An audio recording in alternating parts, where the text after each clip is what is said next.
When we ask you simple question, is there contradiction in the Quran? You tell us no. Is there falsehood in the Quran? You said no. Because God says, La ya'til batil min bayni yadayhi wala min khalfi. Quran chapter 41 verse 42. Falsehood cannot approach it from the front and from the back. Your hadith books, do they have contradictions? You say yes. Are they coming from God? No, but from the Prophet. I don't need your but. Are they from God? How do you pray?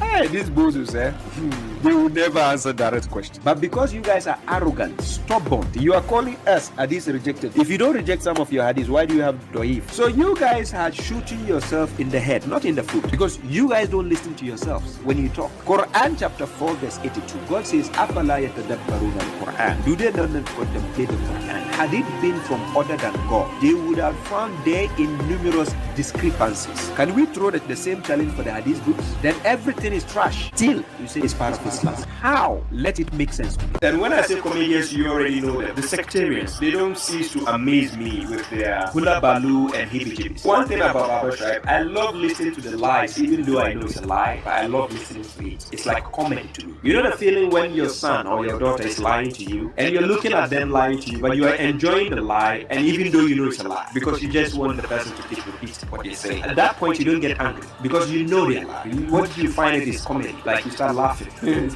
When you know the person is lying, it's just fun listening to the lie. It is dangerous when the person is lying, you don't know it's a lie, and you're listening. But when you know a person is lying, you don't get angry anymore listening to them. The dangerous part about telling a lie that you have been caught, but you don't know you have been caught is after you finish lying, then you are asked a question. So this is exactly what I find the mushriks in. And that is why most of the time when Baba Tribe asks for a dialogue, they run away like donkeys fleeing from the lion. Quran chapter 55 verse 1 to verse 4. Ar-Rahman allama al-Quran khalaqa al-insan allamahul bayan. God is the teacher of the Quran. Nowhere in the Quran, as a matter of fact, that says that Prophet Muhammad is the teacher of the Quran. Wallahi, it doesn't say that. I'm not joking with you. Telling you Prophet Muhammad is the best mufassir of the Quran, and yet they still don't have the tafsir of Muhammad. Out of their foolishness, why are they using the tafsirs of their scholars? If Prophet Muhammad is the best explainer of the Quran, you are still using the tafsirs of your dead scholars. Tafsir of Ibn Kathir, Ibn Abbas, Taymiyyah, Jalalain, Tabari, Qurtubi, Bagawi, Sadi. No, you name it. They will keep bringing the tafsirs of their scholars every day. When you have the tafsir of Muhammad, you claim he's the best tafsir. Where is the copy? Where is it?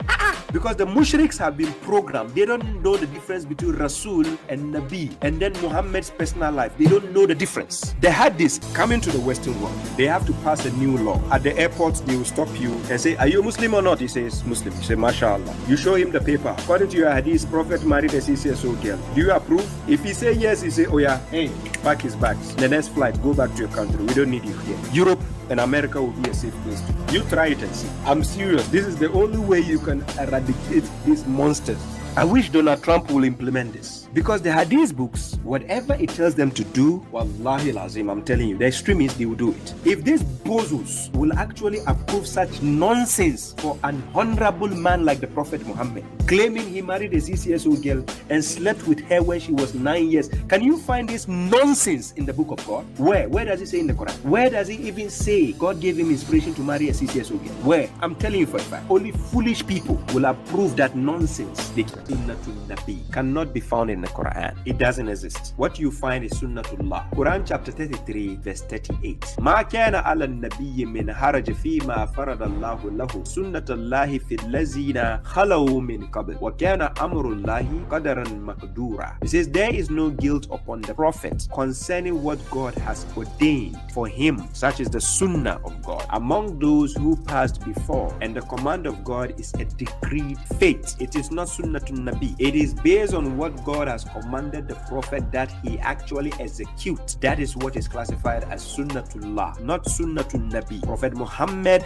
did not concord his own way of life. He is only following what God gave him. Go to chapter 34 verse 50. Go to chapter 10 verse 15. Tell them to show you one verse in the Quran where it says Sunnatul Nabi. It doesn't